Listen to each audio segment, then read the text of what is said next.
Hello and welcome to Reviews. As always, I'm Plume Noir, and this is Flash Forward number 2. Yes, yes, yes. It is the variant cover. I've discussed this many times, but I actually saw this and I liked it. I actually kind of dug this cover. I thought it was very, very striking. So, oh, JR just freaked out and ran by. So yeah, I decided I'd actually get the variant cover on purpose because I actually like this one a little bit better. So my cat is really wound up here, so he's kind of running around clawing at things. So and it's really windy out, so I think that might be setting him off. So if you hear the wind blowing, sorry. So yeah, here's Flash Forward number 2. As you know, this is one of the series post Heroes in Crisis. The other one being that Poison Ivy book. I got the first couple issues. I haven't read them yet. As you know, I, like a lot of people, hated Heroes in Crisis. I thought it was a bad story. It almost kind of felt like Armageddon 2001, where they changed it midstream. But if you read the book, you know that some of the deaths actually changed. You know, if you actually read the beginning. But anyway, I'm going off topic on something I've spoken about many times. And I'm also a big Wally West fan. And so I hated what that did with the character. The first issue, I wasn't quite sure. You know, because Heroes in Crisis left such a bad taste in my mouth. And I kind of felt like it kind of ruined Wally West. I mean, what do you do with him from there? You know, it was kind of like the rise and fall of Arsenal just before Flashpoint, which really kind of janked up that character pretty badly, and there really wasn't a lot you could save with him after. What did that one come off of? I already forgot. Whichever crisis it was, but anyway, the character was not ruined, but um, yeah, he was pretty much ruined until the New 52, and they kind of forgot all that. But anyway, I'm off topic here. The first issue, I wasn't really too sure about because the mood kind of whiplash. You had a lot of focus on Heroes in Crisis because obviously it was spun out of that. You had to bring people up to speed, and no pun intended. And you had to kind of show what Wally had been going through and where he was now. And that was one of the things I didn't like about it because Wally was one of the most upbeat people in the DC universe. He, like they always say in this book and before, he is the spot of hope. And he really is. And to see him just kind of brought down, like, what was done to him just felt mean spirited. It felt like typical Dan Didio DC. So, here issue 1 of Flash Forward felt like they were kind of like Scott Lobdell was kind of doing half fun, half redeeming, but still focusing on Wally's pain and all his guilt. And I'm just going to keep focusing on this cover. I actually really do love this cover. I think it looks really good. Um, and so I was a little unsure. Rest assured, I'm going to say this right now. The book gets better. The series gets better. Issue 2 makes up for it. I'll try and go through this really quickly. So at the end of the last issue, Wally has been tasked by this dude from, what was that series, Sideways or whatever, to basically stop the bleeding of the dark universe that's going on elsewhere. This is an interesting little tie-in to that. You know, the universes, the dark universes that shouldn't be. And so he's kind of tasked with fixing it and cleaning up. And looks like it's going to be a redemption thing. And you don't expect this book to be fun. And it actually kind of is. One thing I do like about this is, yeah, I'm still not too crazy about Wally's new Kid Flash costume, the one you see here, the one he wore, after he came back in DC Rebirth.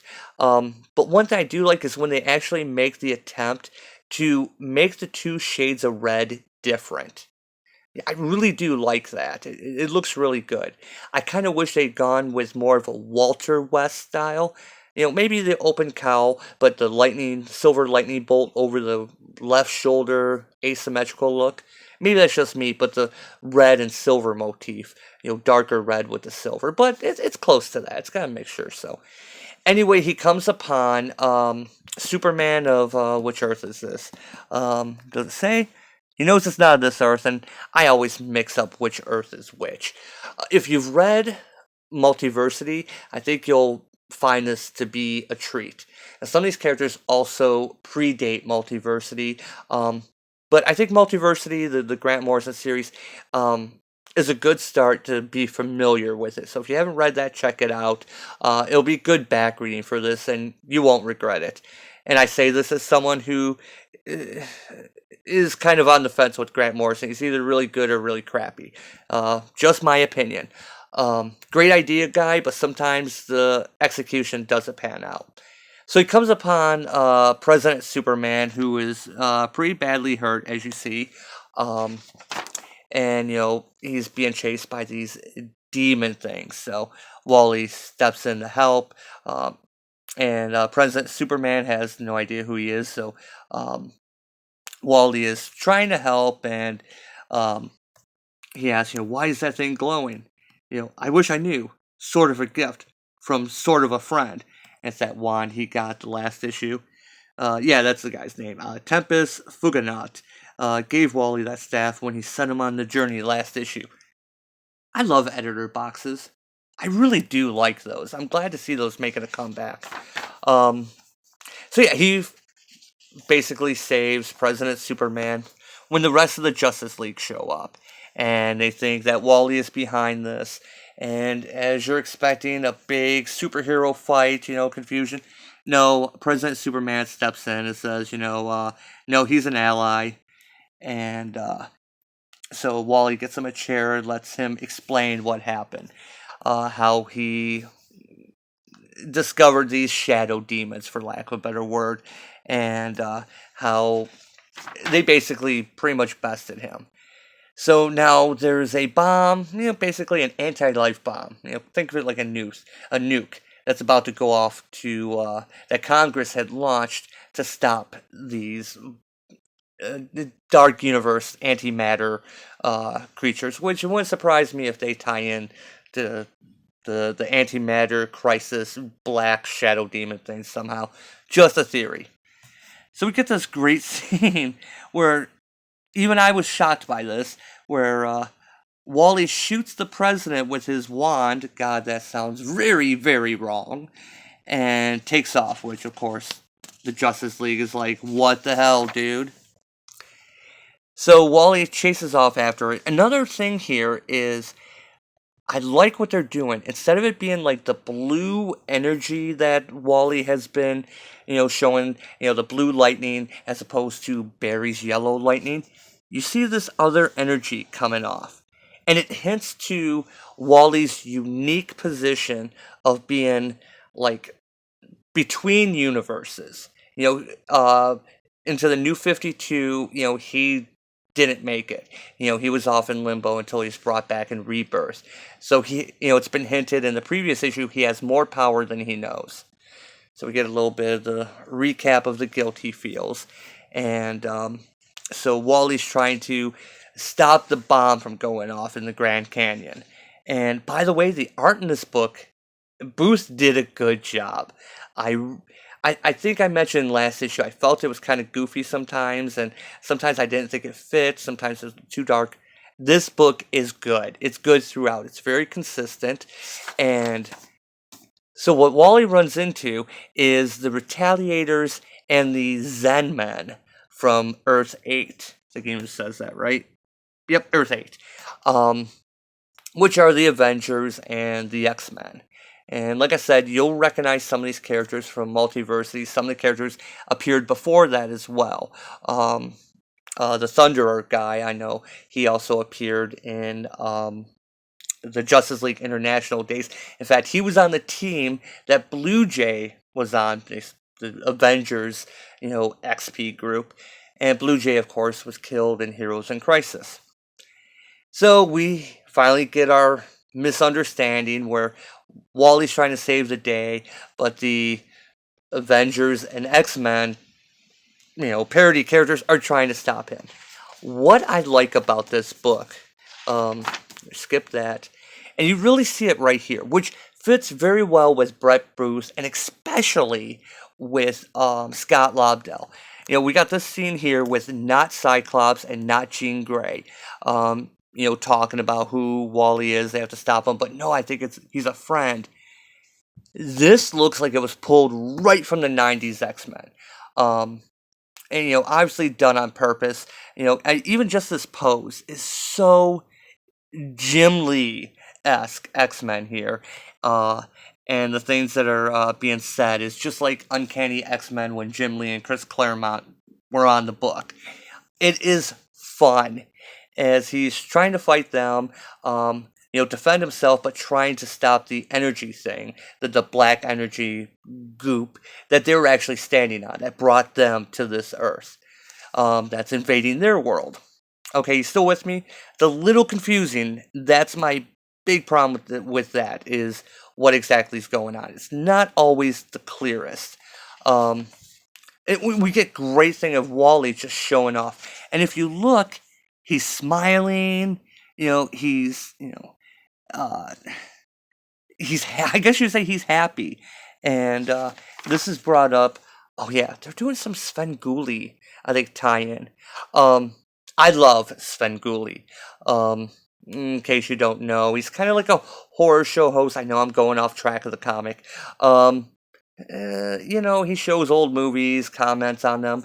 Not quite MST3K in the middle, but I didn't see it last week. But the week before I watched, he did Dracula, Bela Lugosi's Dracula, and I think the week before he did Children of the Damned. It's a fun show. I grew up with Svengoolie, so yeah, I think they're doing a tie-in comic. I'll have to look for that. But Wally even makes a comment here about, I haven't had this much fun in years. Is it because it's been so long since I just cut loose? Which is interesting because here's someone who's, racked with guilt because he lost control, killed a bunch of friends, and it's kind of weird to see it juxtaposed here where he is having fun. He is focused on a job while fighting off all these X-Men, Avenger parody characters, and he's using some great powers, like when oh god, God, what was his name? He was the guy that was in the Justice League International. They call him a Thunder Rider, but his name was like Ron Gina or something. Basically, the Thor and the Storm, when they team up, and you see Wally just use his lightning power back at them. I can take all the lightning you have to give and give it back to you 10 times harder. So, yeah, you see him cutting loose without fear of losing control. It is great. Now, like I said, it's kind of weird for someone who is so guilty about losing control for what happened, and he's talking about being able to cut loose. And so, yeah, he finally saves the day. I'm going to stop right here because this Watchmen thing just makes me sad. And he stops the black, anti-negative universe, dark universe goop. And, he saves the day, saves the world. But this issue has a fantastic tease at the end. A fantastic last 2 pages. Especially the splash page.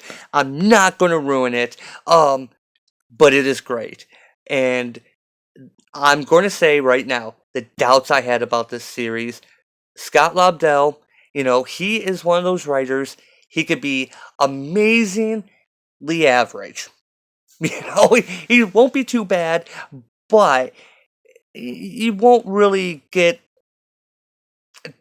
usually it's either bad or average. I can't really think off the top of my head where Scott Lobdell has really wowed me, but there's a lot of times I haven't been disappointed with his work. You know what I'm saying?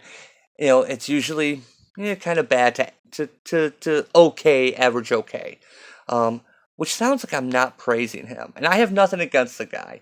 Um, but this issue's good. I think I see what he's doing. Like I said, if I had one little problem with this book, is exactly what Wally's doing. I mean, I'm not talking about the whole traveling universes stopping the spread of the dark universe.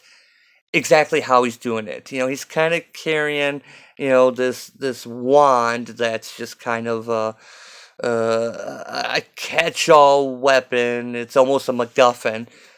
But okay, fine. Um, there's a little bit I think could stand some more clarification, but maybe that'll come out. Um, excuse me, I had a cough there. By the way, that when he shot President Superman, that does get explained later, which, like I said, I was actually a little shocked by that, no pun intended. And so yeah, this book is good. I was surprised. I was really surprised how much I like this. If I were to give this a rating, which I usually do, I'm actually going to go 12 o'clock. 12 o'clock because I couldn't really find anything I didn't like about this book.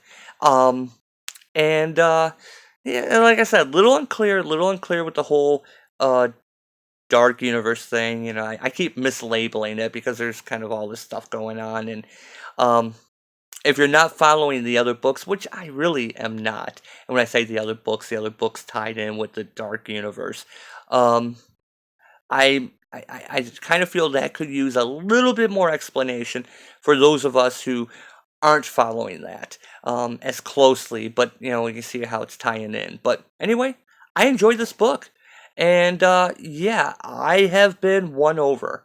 So anyway, that's it. 12 o'clock, going with 12 o'clock, and I'm going to be doing a bonus video. I may put it up tonight, may put it up in the morning, because I'm trying to get back on my schedule here, instead of just, lately I've only been able to do one or two a week. I'm going to get back onto a daily thing here. I'm slowly working back up to that, but anyway, as always, thanks for watching, and I will see you next time.